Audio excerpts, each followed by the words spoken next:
Hello and welcome to the Entertainment Gig Podcast, episode 12.0. My name is Cleon. On this week's episode, we talk songwriting, band dynamics, and kung fu movies with the band Audio Jane.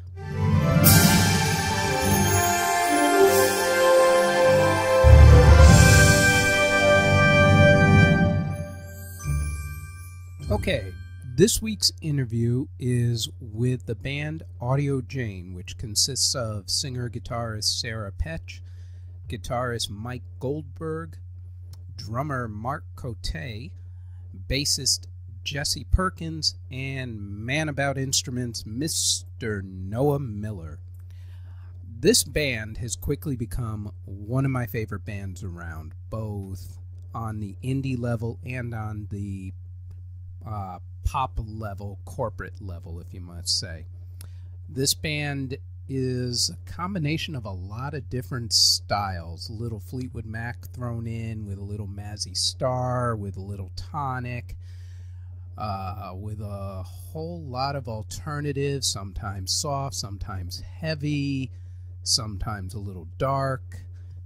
But it's an extraordinarily eclectic mix that, to be honest, has pretty much single-handedly restored my faith in modern music, especially since a lot of the corporate things that I've been listening to lately have not exactly been, for lack of a better word, good.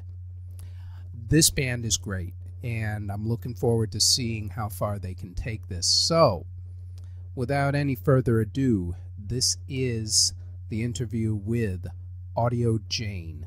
Thank you guys very much for taking the time out of your schedule. I know you guys just had a gig last night at Sam's Pizzeria. How'd that end up going? Oh, it was a lot of fun. We like those guys up in Northampton. I do love NoHo. I used to live there for a couple of years, so I do love the hell out of that town. First and foremost, how did you guys get formed? Well, I had been playing with another group of people for a few years, and that project fell apart.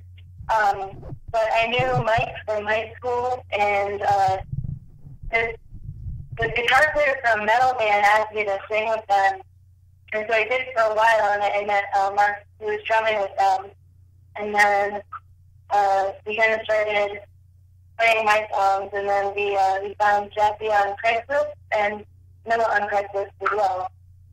We've been playing together for about a year with this lineup. And how many other bands did everybody have before this current one? I had one. I had one in high school, and basically went to college. What type of music did you end up playing? I was in a kind of a rock, I'm afraid to use the word jam band because we were a little bit edgy, but we jammed, but we did a lot of covers, Beatles covers, just stuff, and then a lot of original, so it was just rock, rock music. In terms of the style of music that you guys play now, how would you describe your actual style of music? That's a good question. Alternative, indie. Yeah, kind of atmospheric, alternative, indie. Post-grunge. Yeah, we like to say post-grunge. I know there's so many strange genres out there now. I kind of usually say alternative. We're just having a good time. Yeah. That's awesome. I had heard, I'm going to describe your style as sort of a, how do I want to say it? Mazzy Star meets Crowded House meets Tonic with a little bit of Sweet Jane mixed in for good occasions. Nice. I like it. Yeah. It's sort of the Mazzy Star thing a lot, but not the other stuff. Yeah. Well, that's just all the time. Yeah, it sort of reminds me of not what came out of grunge. I guess post-grunge would be the best way to say it. When you had groups like Toad the Wet Sprocket, sort of mid to late 90s, once grunge had kind of found its way and you had more of the, let's say, singer-songwriter type of alternative, REM, sort of an offshoot of REM type. Yeah. Yeah, I agree. And, you know, it got a lot heavier. This particular lineup, the songs changed a lot from, like, when I originally wrote some of them. It got a lot heavier and kind of more atmospheric, which I like a lot. When you say atmospheric, though, it's not necessarily, like, ambient, like reverby. Yeah, like moody and reverby, dark, even. Mm-hmm. Yep. The arrangement of songs is really, we all put something into it, so I think that's where the atmosphere comes from. Yeah. It's atmospheric without being depressing, basically, I think. No, we're not depressed. No, definitely not depressed. Yeah. You guys have a new album that is about to come out, correct? Yeah, we're releasing our EP on July 23rd. It's called A Full Bird Swing. How many songs do you have on it so far? So that one's 5 songs, but we do have most of our LP recorded, which should be out in October, and that one's 10 songs. Oh, okay. Let me talk about 5 of them that I have heard now very multiple times, to be honest with you. Quite catchy. Love them all.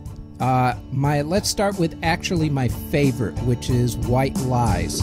Tell me about the writing on that song. Who came up with the idea? How did it flow from there? Talk to me. Tell me all your lies. Talk to me. I'll stand by your side. It's not what's there that's true. It's what you see when you close your eyes.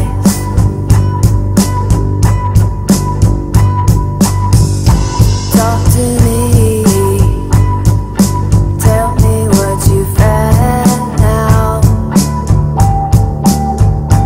and I won't hold on if you don't want me around. That's an older song that I wrote. It just started with a basic acoustic guitar, me playing with an acoustic guitar, and I had access to Pro Tools at the time, so I'm not very good at it, but I made a very rough demo with that la-la guitar part, because I thought that the original song, just the acoustic, was super strummy and kind of country, and I wanted to make it more like the Pixies or something, so I wrote that little la-la guitar part to try to make it less country sounding, and when Mike and I just decided to start working together and record it, that was the first song that we recorded. So Mike plays pretty much everything on that track, right? Except for your vocals and Mark's drums. Right, yeah. Mark came in, we originally had like stage drums on there, and then Mark came in and did live drums on that, and yeah, I obviously sing it, and then Mike singing the background vocals on it. I like that song a lot. It's extremely atmospheric. I love it. How about Smile? You're so high. You only love me when you're down.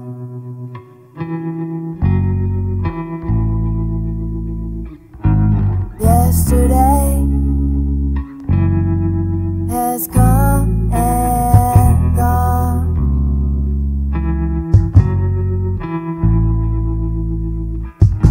You wanna be happy, doesn't matter if it stays.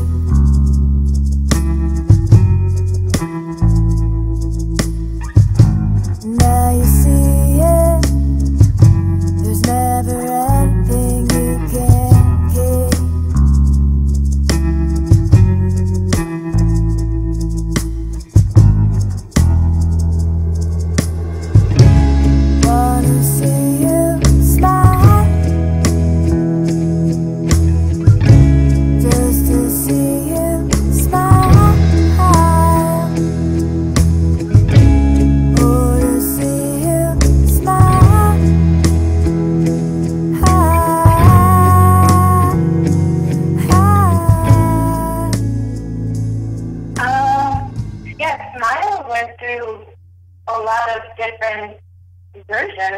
actually. That one started just the basic chord structure, and then I think I didn't like, again, strumming so much, so I added that guitar line over it and kind of dropped out the strumming on the verses and stuff.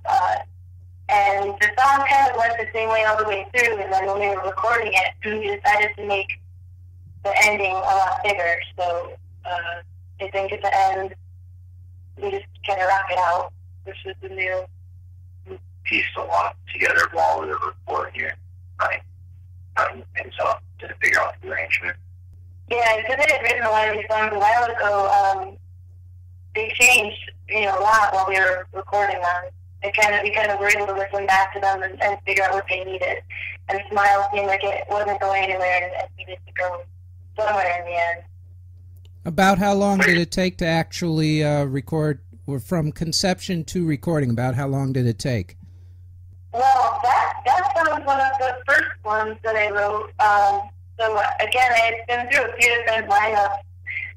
The original band was called No Aloha, and so we played together for a couple of years. It took like 2 years where I wasn't playing with anybody, and then I brought that song to this band, and that finally came together. So I mean, that song's been kicking around for like 4 or 5 years. But the actual recording, like a year. Yeah, the actual recording was probably a year, and we recorded it all one way, and then went back and added the big ending.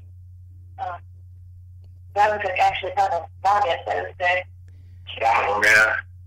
So we're back to it. Were there any, I don't want to say it, was there any way from the beginning of the recording you thought it might have sounded one way and then it turned into something completely different, or was it pretty much the way you wanted it from the very beginning? When we started with this lineup, it's pretty similar. Yeah, I think the ending is the big thing that changed. Yeah. I don't know if that's on SoundCloud, that version, but on Bandcamp, we have a heavy ending. Yeah. So the big, yeah. we just wanted that. And then for the album version, we added, some vocal harmonies and whatnot too. So it's even changed a little bit from what you've heard. Oh, okay, so it's going to be a lot more layered on the upcoming album then. Yeah. The second album. Yeah, that one's actually on our LP, not the EP that's coming out soon. But. Right, that's right. Turn to Stone, which is the favorite of a mutual friend of ours, from what she has told me. Tell me about that song. I see her looking there, and she's gone. I see her talking fast, and she's gone. I see her holding fast, and she's gone. I see her talking fast, mood on the faces of people she's known.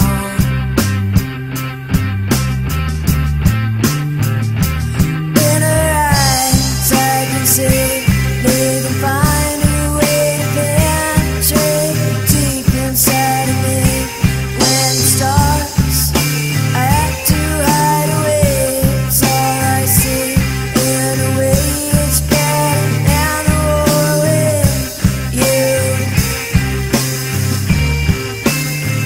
I see her looking back.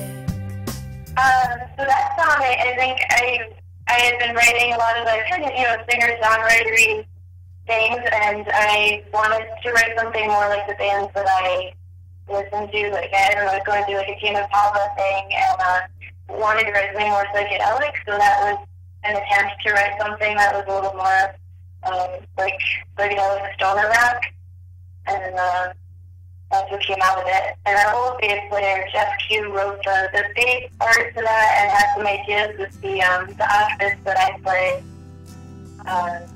So, yeah, that one kind of developed with the previous the previous lineup, but it would have to be a little bit harder. Okay. Baby, I Know.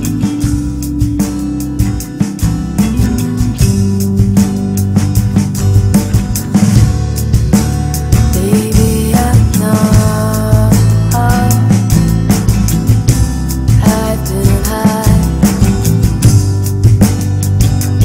and low, and when you want me,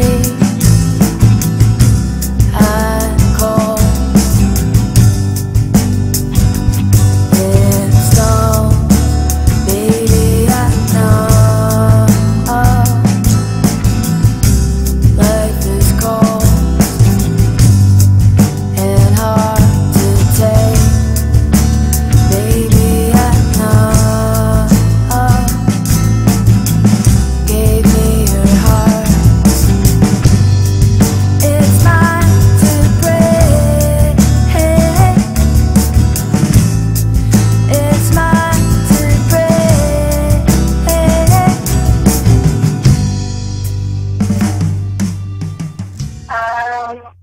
Yeah, that was good about the theme. As we've been playing it, Mike came up with those, the guitar parts, which really add a lot of vibe to it. Those, Yeah, so there's the intro guitar solo, and then the plucking throughout, and then after the guitar solo, I need an Evo. So that's where you get that soaring, sustaining guitar for the solo part. yeah, Mark sang that one too. You did. Yeah, Mark It is was beautiful. beautiful. That's actually the first one that I did drums for. Yeah, it was. We just kind of were toying around with maybe just getting something recorded for some songs Sarah had written, and we just kind of grew from there, I think, right? Because we started recording that, and we just started playing more and more songs, and then more and more members showed up, and now we have more and more songs. Before we talk about Bring Down, talk to me about going out there and working these songs with the crowd. How's the reaction between, or at least the interaction with the crowd when you're going through these songs? Can you gauge which ones are working, which ones aren't working, as of yet at least? They all work. They all work because I applaud us. I have no choice but to either join in and applaud and do the wave, or listen to me applaud. If your last night there was actually a bit of a war going on between the drummer and the audience as to who could clap louder and longer. So yeah, there were some 5-minute applauses where at the end there were just two people going at it over and over and over and over. Usually play Kung Fu while we're playing, so we think, videos and stuff, so we think that people are watching us, but they could be watching the Kung Fu, so usually we do have the crowd's attention, but I'm not sure necessarily why. Yeah, it's always an interesting experience when you're trying to fight with the video and everything else around you. No, it's for fun. Like, yeah, there's no fun. Yeah, we just play all Kung Fu videos on a little screen while we play. It's just a fun thing we do. Yeah, at rehearsals, we have a big full screen, projector, and we project the Kung Fu during our practice, so we're really used to it. So when we go to shows, we usually play on TV with the Kung Fu. Yeah, it's probably not a coincidence that the most mess-ups are done during the fight scene. Yeah. Yeah. We love it. Which Kung Fu movies are they? They're all random old 70s Kung Fu. Like the extraordinarily cheesy non-Bruce Lee type. Well, yeah. I think we made some little Bruce Lee in there. We like Crippled Masters a lot, so it was a good one. Excellent movie. Excellent movie. I am an aficionado of 70s Kung Fu movies just because of the bad dubbing that gets done in these things. Oh, it's the same 4 guys for every movie. Yeah, exactly. Yeah, ironically, I've never heard any of the soundtracks to them because we're always playing over them. Maybe you should actually do that for your next project. Is you should actually take one of these old kung fu movies and just write music for the kung fu movies, and maybe that'll work too. Yeah, we can talk about that. It's like Stinky is up. Garth said it to Wizard of Oz, and Garth said it to Movie. Exactly. The invincible pole fighter. That would work perfectly. Bring Down, which I truly love. Who wrote that particular song? That's it. We all kind of, picked it apart. Sarah obviously wrote, the main chords and the song, really, and played it a certain way for X amount of time, and then she went on vacation, so Jesse, Mike, and myself just kind of toyed around with it and just kind of played it a way that we thought would be a little different from some of the other songs we've been playing, and when she came back, she loved it, so we continued on.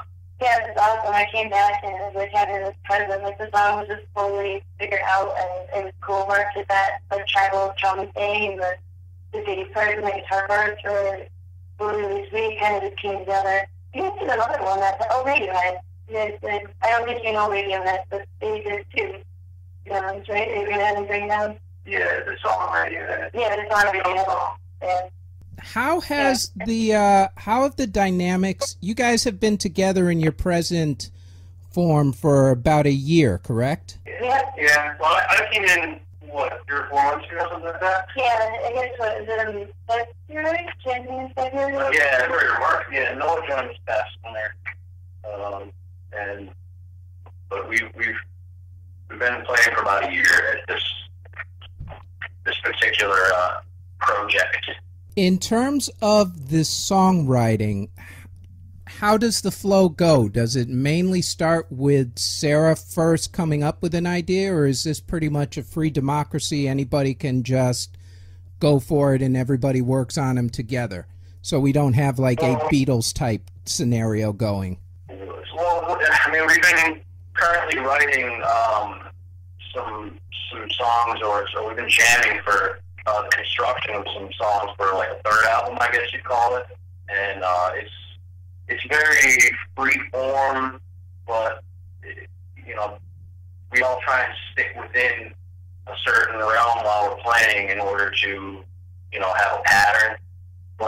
Contributing. We all put something in, and we kind of we'll be going back listening to it, and Sarah will probably come up with a main melody and some riffage, I guess, to what the jams really are saying, and then we'll try and write from there. So I think the songs that we've been playing have been a build from how many years Sarah's been playing them. It could be 10 years she's been playing a song, and we just kind of reform them.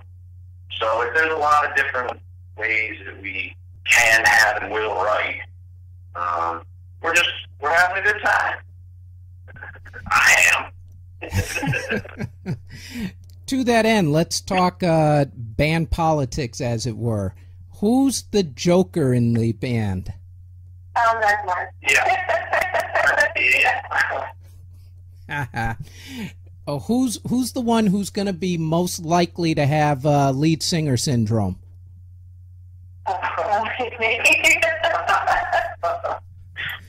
Just go off and say, that's it, I'm doing my own solo thing.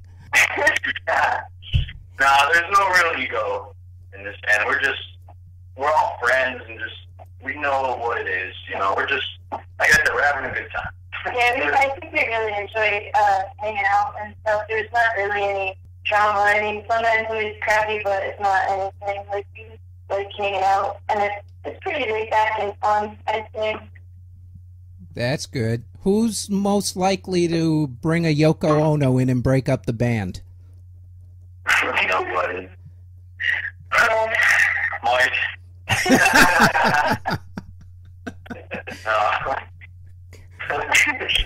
No, it's not. At least that's not the time of hanging out, so it's just friend club. So there's always one in every band. They go, you mind leaving your girlfriend outside? Just please, just leave her out once. We go into, work, and, I think the play just comes out of it. But we all know that, we have something to accomplish while we're either writing or rehearsing. It's, I don't know. You have to wake up pretty early to like that. What? I don't even know what you're trying to say. Well, I do. Okay.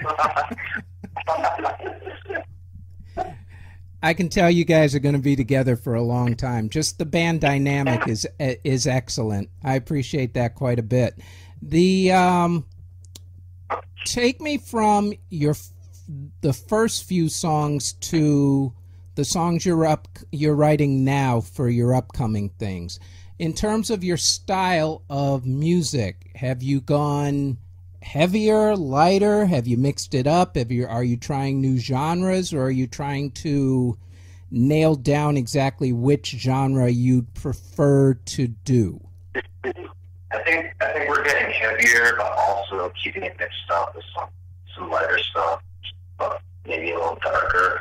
Yeah, I think it's getting a little bit darker.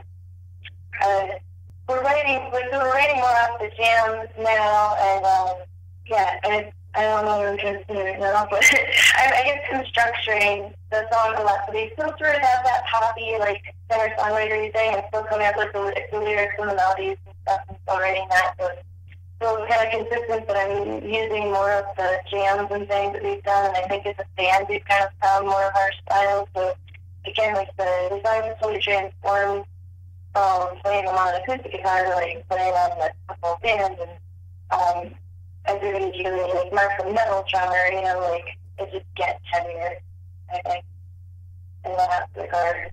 And then a lot of the songs I wrote before, before I started playing with these guys, they were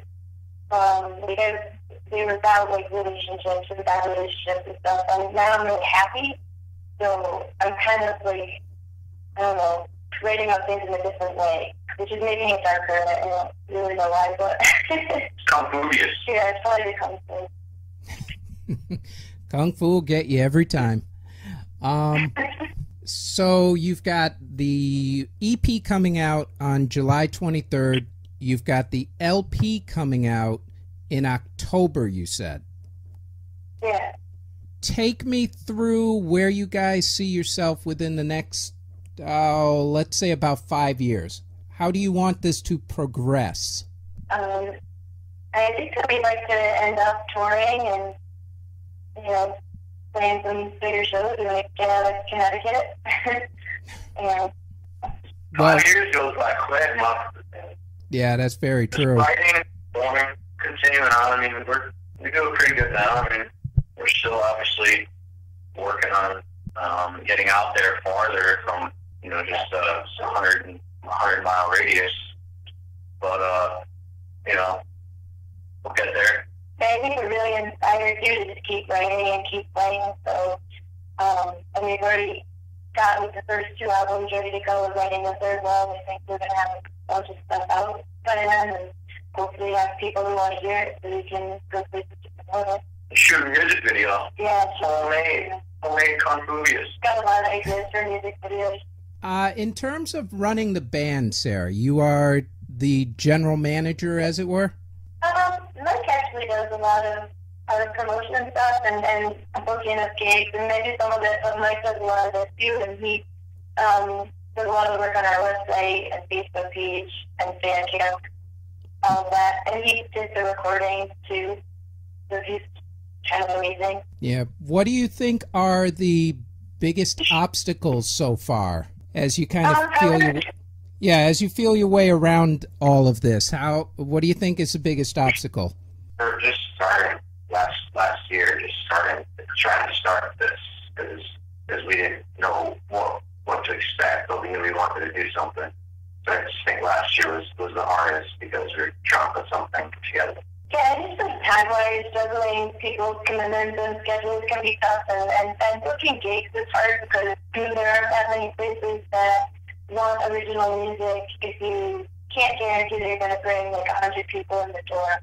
You know, a lot of people want you to play party music at a bar that everybody's going to check to, and if you're writing like sad little songs that nobody knows, well, yeah, you know what I mean, like if nobody knows arts injury now, so it's kind of hard to get in the door at certain places. I feel like once we get in, it goes well, but sometimes people don't give you the chance.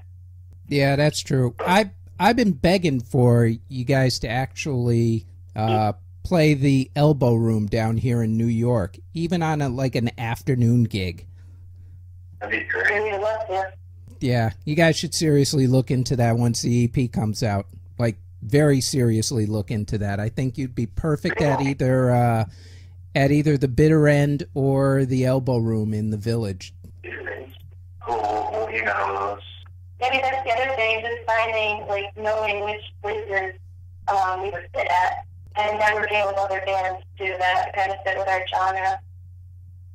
Yeah. Bitter End. Yeah, the Bitter End would be great. That's definitely been around forever. A lot of famous folks there. Oh, yeah. Bob Dylan, for starters. Yeah. Wow. Yeah, it's been around forever and a day. It's the type of music that you guys play is absolutely perfect for that place. Like, that's kind of what they hang their hat on.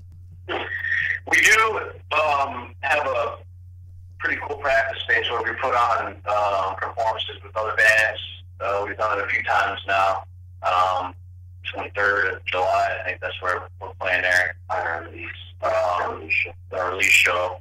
And so that helps with being able to, you know, fill in a gap between shows out farther from where we live and practice.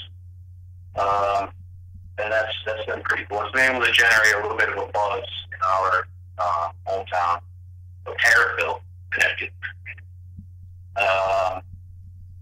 So yeah, that's definitely a plus. We're definitely fortunate for that. Okay, we'll play anywhere. We'll go set up on the T-ball outside, or go play the median of 95.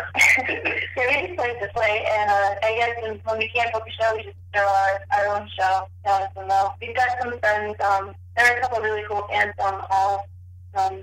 Record Affair is one that we're looking forward to playing with. They played with us a few times. So, yeah, we've always got something to play with. So we would love to. There's nothing happening in Connecticut. Well, yeah. It's not We'll make it at our studio. It's at our shows here. Yeah. We'll make it happen. We make it happen. It's pretty badass, actually, to be honest with you. Yeah, I would say. What would you consider to be the best thing so far in terms of dealing with the band, running the band, getting out there and playing and making yourself known?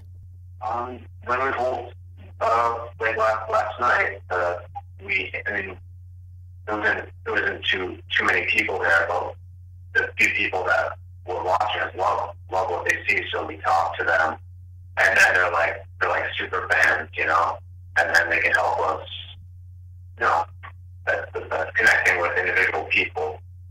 Yeah, when you see people that come back, you know, that are following you, or you know, they're just really excited about what you're doing. They come, they sit, they listen, they're paying attention to what you're doing, and you hear someone may message you like later or whatever. Like that's awesome. I mean, sometimes it's only a handful of people, but they're really into what you're doing, and I think that's the best thing. For me, it's a lot of the creative process. Sarah brings in awesome songs, and we all like working with each other and respect each other as musicians. And really can get excited when another guy creates a great part that really brings the song alive. And that process is so rewarding to, you know, take these demos of these great songs and then bring them to life with a, you know, 4 or 5 piece band.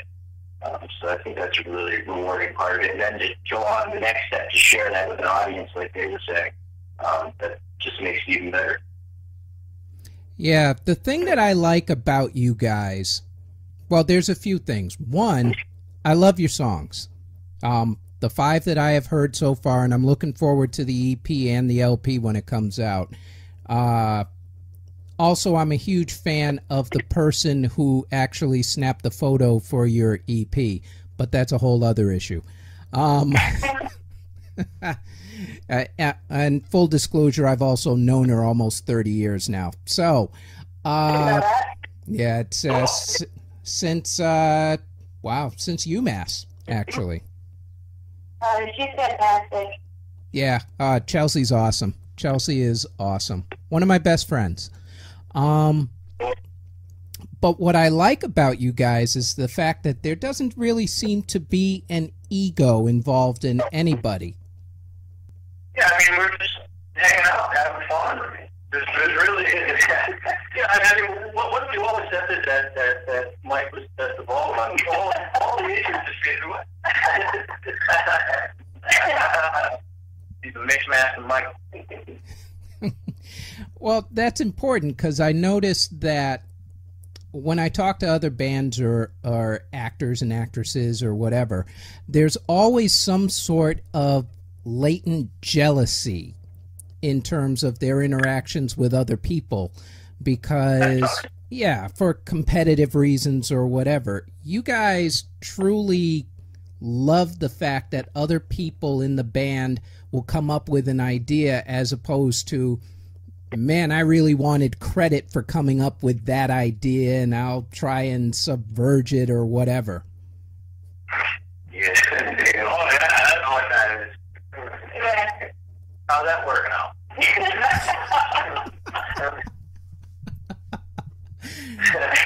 I think we just all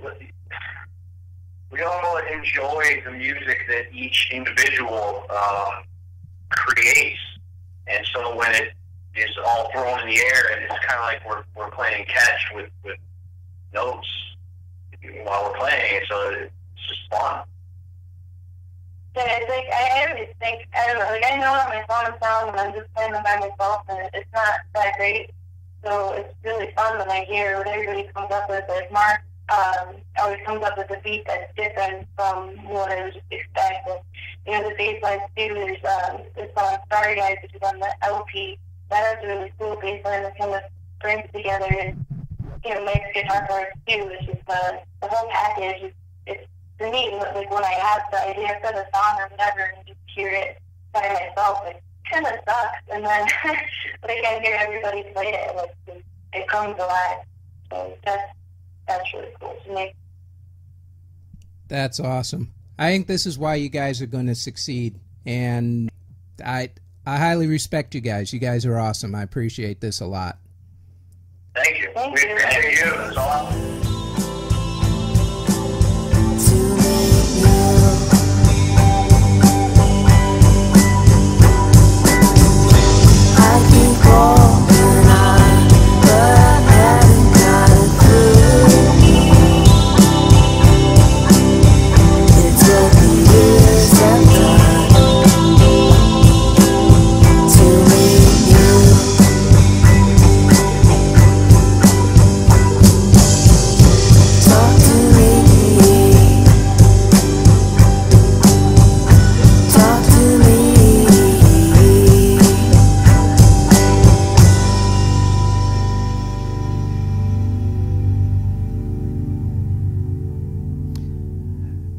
That was the interview with the full band.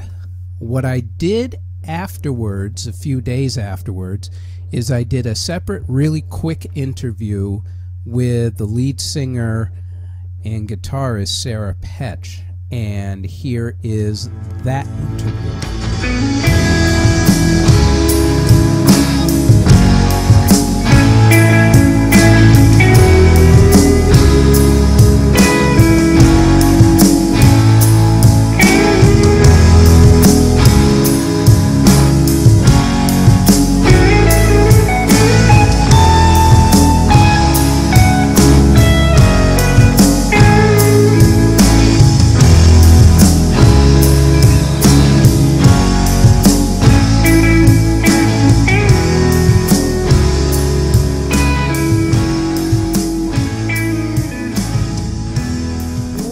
there were a couple other questions I wanted to ask you specifically.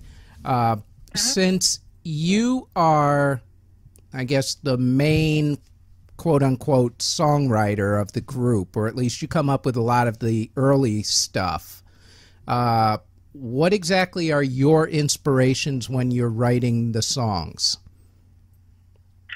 I guess, like all of the, pretty much the EP songs and the LP songs too, were all about kind of relationships and stuff. I had been married for a while, and it was just like a bad chemistry experiment, you know, just didn't work out. And so a lot of it came from that, and then getting divorced and stuff.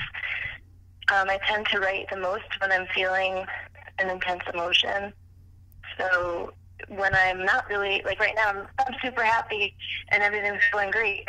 So I guess I kind of think of people or situations in my life that cause me to feel like a strong emotion, and then write around that. Because if there's not an emotion in the song, it just kind of is dead. Like most pop music these days, apparently. Well, unless... Yeah, I mean, I've tried to write songs for just, you know, like nice little songs. I have a few of them, I guess, but they always seem to write themselves or come out better and have some heart behind them if I'm actually writing them about something that I feel. Right, exactly. Or a Taylor Swift album will work perfectly in that realm, too. Yeah, I actually was just listening. I'm not really too familiar with her, but I just listened to an Adams cover of 1989.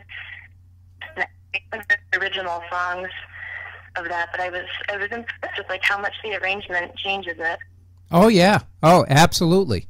I heard that whole album, his whole version of it, and it's an amazing piece of work. But it also proves that once you get past the whole image of Taylor Swift, she actually has some really good songs in there. Yeah, I mean, I was kind of blown away. I still haven't heard the originals of a lot of those tunes, but you know, I thought they were solid when I listened to his version of it. So yeah. No, her album's pretty good, but in all honesty, I think his version's a lot better. But kudos to the songwriting, that's for sure. Yeah, definitely. Who inspired you to get into music to begin with? You know, I think I always was sort of drawn to music. You know, when I was in school, I joined the orchestra, and I played viola for like 5 years. I was never very good at it. And I always, like, I guess there was actually the bass players in the orchestra played, like, they all had bands and stuff where they played electric bass and electric guitar, and I thought that was really cool. So I think when I got older and I was in the orchestra, I was like, you know, maybe it'd be more fun to do that kind of music. And I got an electric guitar when I was like 13, and I would like sing along to Nirvana songs and that kind of thing. Do you remember which electric guitar was your first one? Yeah, it was a really crappy TV guitar that my dad got me. It was Robin Egg Blue, and I loved it. I put so many stickers on it. And I got like a cheap little crate amp, and I would just turn it up. I'm sure it drove my mom crazy, but, you know, it was so much fun. That's funny. Which artist actually inspired you? Which artist? Yeah. I mean, I get inspiration from all over the place. I mean, I go through these phases where I'll just get obsessed with a band and listen to nothing but that one band for, you know, months on end. So, let's see, lately, I've been on a Nada Surf kick. You and a lot of people have been on Nada Surf lately. Yeah, really? I thought I was the only one, because I was telling the band, I was like, oh my god, you guys, these songs are amazing. No, I just interviewed Christopher Lewis a few weeks ago, and I think, if memory serves, he was telling me about he had gone, or I think maybe on his Facebook page, he said that he had gone to a Nada Surf concert up in Boston. Oh, cool. Yeah, like maybe about a month ago. He's been into them big time lately. Yeah, I just they're amazing, and I remembered their hit back in the '90s, Popular, and then I didn't hear anything, and I was listening to this songwriting podcast, and there's like this guy who does rants and raves about albums and stuff, and he played one of their songs called When I Was Young, and I think I listened to that song for a day straight, and then I just started listening to everything else I could find of them. Yeah, they're awesome. I heard that Dinosaur Jr. was coming back around again, too, after 20-some-odd years of being gone. So, yeah, I've seen him. I've seen Jay Mascis a few times, but that's pretty cool. Like, I'd be into that. They're great. Yeah. I just saw Valerie June. Are you familiar with her? Yep, absolutely. Yeah, I just saw her at Infinity in Norfolk. I live out in the middle of nowhere, so we have this one little music theater that has some cool bands, and it's a really nice place to see them because it's such an intimate setting. Oh, that's awesome. I saw her. That's awesome. What or how has your songwriting style changed over, say, the last few years? Oh, that's a good question. Well, I guess, like I was saying before, I was kind of writing when I was in the middle of a lot of things, and I would just write a song, and I wouldn't, I'd spend time, like the initial time, to kind of rewrite it and shape it into something, and there would be a few loose ends that maybe I wasn't 100% happy with, and I'd, show it to people, and they'd be like, oh, it's fine, and now I am really kind of pushing, like, the lyrics and the structure, and just trying to make sure that everything, is like just precisely how I want it, I guess. And I'm not writing from some like emotional spot, really. I'm thinking, like, the songs are getting darker because I'm writing about stuff that's maybe a little bit darker, but in a more thoughtful way, if that makes sense. I'm really focusing on the craft and, like, writing bridges. I don't think any of the other songs have bridges, and I just wrote my first bridge, which I'm really excited about. Yeah. And, I was writing this song last week, and I had been struggling with it for a while, so I texted Jesse, the bass player. I was like, oh my goodness, songwriting sucks. And he texted back, no, it doesn't, it's wonderful. Okay. And I told him there was one line that I liked and everything else was garbage, and he was like, well, just keep going with that line and rewrite everything else. So I threw everything else out, rewrote it, and then kind of liking the song that I wrote. So I think it's more just like more rewriting, really planning it out more, planning out the topics I'm going to write about. Do you find that now that you have a band that you can rely on to bounce ideas off of, that's changed the way you've gone about writing songs lately? Yeah, like I just started using GarageBand too, because now that I know I'm playing with the whole band, it's easier for me to kind of show them, capture the vibe of the song before I give it to them.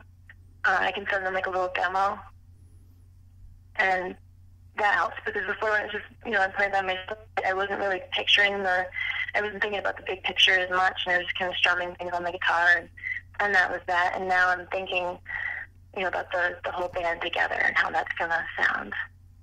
Right. And I know, like, Mike has certain things that he can do, so I could just be like, I can't play guitar anywhere near as well as he does, so I could give him, like, just some crappy little riff that I can play and record, and he gets the idea and runs with it, and then it's, like, 5,000 times better than what I was imagining, but at least I could give him that little, this is the direction to go, Right. No, that makes absolutely perfect sense. Last question. What was your first album? Do you remember? I think it was Dookie by Green Day. Someone else said that, too, and I can't remember who it was now, too. But that seemed to be everybody's first album, I noticed.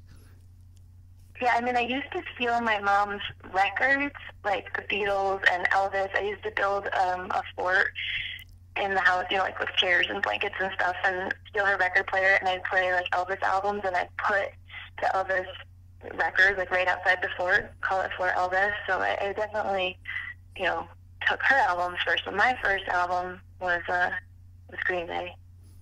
Yeah, I did basically the same thing as you, except no Ford. I basically locked myself in the room and stole all my mom's records. So Did she have some good stuff? she had some real good stuff. She had some Otis Redding, Aretha Franklin, Ray Charles. She was big into the Stax Records era and some Motown. I remember my first record was actually Jackson 5's Greatest Hits. And I think my first 45 at that point was Philadelphia Freedom from Elton John. Don't ask me why. I don't know. But damned if it wasn't a good song at that point.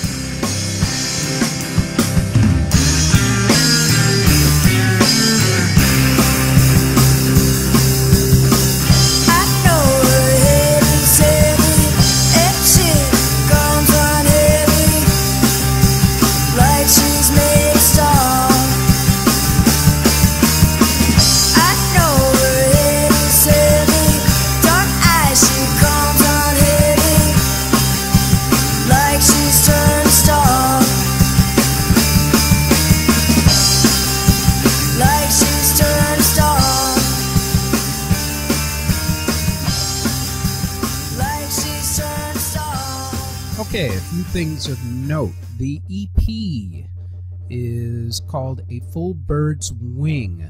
You can get it off the Audio Jane website, which is audio, AUDIO, Jane, JANE.com. That's audiojane.com. You can pre-order it now. It comes out on July 23rd. Also on July 23rd, they have a show at the Mill at B11, and that's at 2 Tungus Road. That's in Tariffville, Connecticut, and they're playing from 8 to 12. And also, if you're in the New York City area, finally, we get to see them down in the Big Apple. They will be playing September 4th at Pianos, which is in the Village. I suggest you seek them out, hunt them down, and listen to them. More importantly, I suggest you buy their EP, and I cannot wait until the album drops in the fall. Now, on a side note, in episode 9 and 10, we spoke with Jeff Cugin, who is art department coordinator for the Netflix Marvel TV universe, and he is also a musician, and his show, as a reminder, is coming up on July 23rd, and that's going to be at Matchless, which is at 557 Manhattan Avenue in the Greenpoint section of Brooklyn, and he will be playing between 3 to 6 p.m. So, since that's a Saturday, and most of you will have that day off, you should go and check him out. The website for the Entertainment Gig podcast is theentertainmentgig.com. Our Facebook page is The Entertainment Gig. We are on iTunes and Google Play at The Entertainment Gig, and on SoundCloud at CJBT-Productions. Our YouTube channel is CJBT Productions, which has a slideshow with my photography, which you can find on Facebook at CJBT Photography, and the portfolio, which is at cjbtproductions.zenfolio, that's ZENFOLIO.com, and any other which way we can possibly bring this behemoth to you, we will. That's it for this week. Have a safe week, and we will talk with you next week. Take care.